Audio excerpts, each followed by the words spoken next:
again, this is the movie I'm going to talk about tonight. Well, the one I'm going to talk about tonight is a brand new release from SOV Horror, and it is the one, the only, the legendary Last Temptation of Bible Boy. Now, as usual, I'll have a better look at the cover on screen. I really actually like the cover art. It was done by Silas David Massoff. Hope I'm pronouncing that right. It looks like something I would have drew on my notebook in high school, so I really like it. Really does a good job of, showing you what the movie is about. You got demons, zombies, semen. Really good. It does a good job showing it. Now, before I get into my review, let me tell you what The Last Temptation of Bible Boy is about. Well, it's about a group of Christian camp counselors who unleash an ancient evil that's got an appetite for human souls. Can the morally devout Bible boy overcome his inner fears to save his friends, or will they all meet a unholy demise? Now, I was really looking forward to watching The Last Temptation of Bible Boy because it was directed by Joseph Voegele and John Stone, and I reviewed a movie Joseph Voegele directed called Specimen 6 11 months ago. I can't believe it's been nearly a year. It doesn't feel like it's been nearly a year. Time flies. But I really enjoyed Specimen 6. I thought it was a unique slasher movie, and it was a lot of fun. So I was interested in watching more his early work, and I didn't know if this was his first movie or not until I watched the extras, where I found out it was his first movie. But it definitely felt like it was his first movie. You can tell because it's very, very rough around the edges. It's not as well made as Specimen 6, but it still has that charm to it, that charm that most first movies from directors have. And overall, I had a lot of fun watching The Last Temptation of Bible Boy. First off, I thought the cast, for the most part, did a great job. Brandon Boyle, who played the Bible Boy, he really nailed that annoying, like, Bible-loving, like, teenager, kind of vibe. Sorry. He did a really good job at that. He was annoying, but, his heart was in the right place. Also, Roxy Hardbottom, who has the most amazing name I've ever heard, is very attractive. I thought she was beautiful.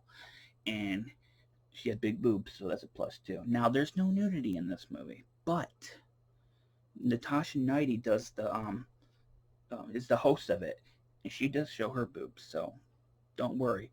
Tony Marcel is looking out for you guys. But Roxy Hardbottom did a great job as well. Joseph Voegele and John Stone, the directors, they also have a small part in the movie. They did a good job, and I always thought, and my favorite character, though, is probably the one played by Amy Mellon, and I hope I'm saying that correctly, who plays a stoner chick who likes to hide a bunch of food in her boobs. She pulls out a Dorito bag, cupcakes, and when she gets attacked by the Ancient One, she, Skittles fall out of her cleavage, which is amazing. It's probably my favorite gag in the movie. But yeah, wow. And the reason why I enjoyed it so much is the story was like a mixture of Joe Sherlock, Trauma, and Evil Dead. Now, Joseph Voegele has worked with Joe Sherlock quite a bit. He was influenced by Joe Sherlock, but he's worked with him as a director and an actor, like stuff on Channel 99, Dark Zone 13. So, it's obvious why there's the influence on there because he's a big fan of him and he would later work for him. But I really like the mix of the Trauma and the Evil Dead and the Joe Sherlock. And at 40 minutes long, it doesn't waste any time getting to the good stuff, which is the gore and the bouncing boobies. And although it's not super gory, it's gory enough to satisfy. And although there's no actual nudity, the bouncing boobies are still appreciated by me. So thank you, Joseph Voegele and John Stone. And as for the effects work, the Ancient Evil demon prop, I thought it actually looked pretty cool. It had that charming homemade vibe to it. You don't see much of it. I don't think it appears at all in the final act of the movie. The final act is full of zombies, but it doesn't have the ancient evil creature, which I miss it. I thought it was really cool. I was hoping it would play a bigger role, but I cannot complain because the last act of the movie is the best part of the movie, and I thought the zombie makeup was really well done. I was surprised how well done it was because I've worked on no-budget movies. I've seen a lot of no-budget movies, and sometimes they just have the basic, like, finger paint all over the face. And although there is that, they're actually attempt to actually make it like a zombie face. So I thought that was really cool. Now, do I have any complaints? My first complaint, and this is a weird one because it's explained in the commentary track why. The sound wasn't very good. There were times where you could not really hear what they were saying.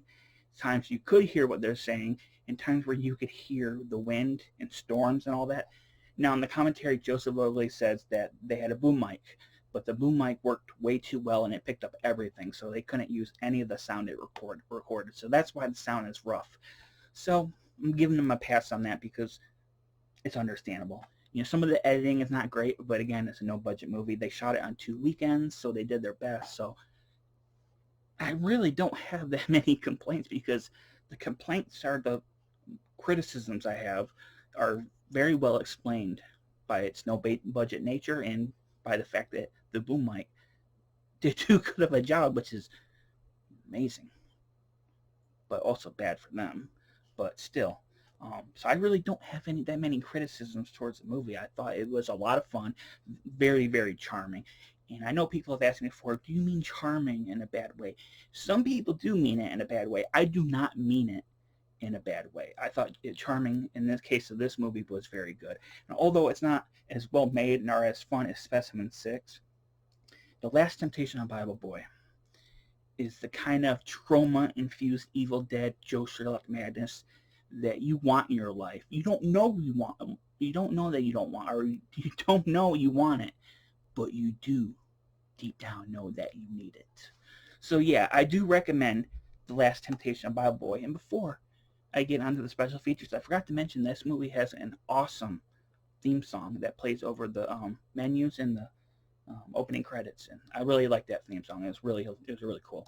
Now, as for the special features, now like I was talking about earlier, this is hosted by Natasha Nudity. You can watch it with her segments, or you can watch it with just the movie and watch the segments separately. I highly recommend watching it with the hosting segments. I thought it added fun to the movie, and it gives you a little bit of nudity, so definitely watch it with the segments. There's audio commentary with Joseph Voegele and Amy Mellon. I really hope, again, I'm saying that correctly. They go into detail about the production of the movie, the boom mic issues, stuff that they shot but couldn't use, stuff they didn't shoot, the actors they worked with, the location, everything. It's a very, it's a very detailed, well done commentary track. Again, if you're into, low budget filmmaking and you want to know how other filmmakers do it, the best thing to do is listen to commentary tracks, so you can hear advice from them, or learn from their mistakes. So I highly recommend listening to this track. There's cast interviews. I think they're about 9 minutes of cast interviews, or maybe 11 minutes. I think it's 11 minutes or 12 minutes. It's 11 minutes, where it's interviews with the cast members, talking about the making of the movie. And Roxy Hardbon bounces her boobies once again during the interview, so appreciate it. There's a script reading, which is about 9 minutes long. It's exactly what it sounds like. It's a script reading, and you don't ever see that often on movie or DVD or Blu-ray sets. You don't see script readings. And I actually think they're really interesting, and I would like to see more of them done on movies. I think that would be cool. There's behind-the-scenes stills gallery. Oh man, I'm loving that big time. Behind-the-scenes stills gallery of it's a behind-the-scenes still gallery. It's a gallery of the making of the movie. It's pretty cool. There's a trailer for it that Tony put together. There's the SOV Horror Trailer Vault, which is, as on all the SOV Horror releases, it's just various trailers for like Natasha Knight's Boudoir Blood, Mr. Ice Cream Man. But there's also a sexy insert card featuring Natasha Knight. Look at that. Bam.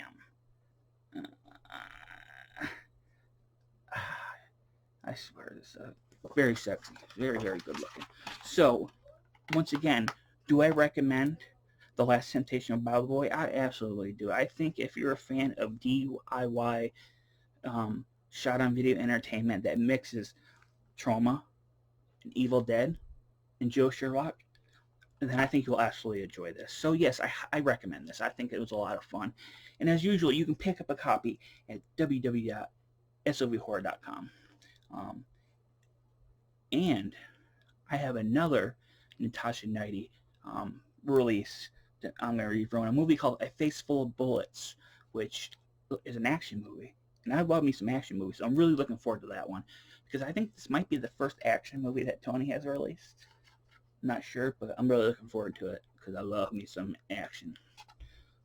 But yeah, any other reviews in the works? I have a brand new SOV on VHS, actually on VHS, that I will be watching and reviewing soon.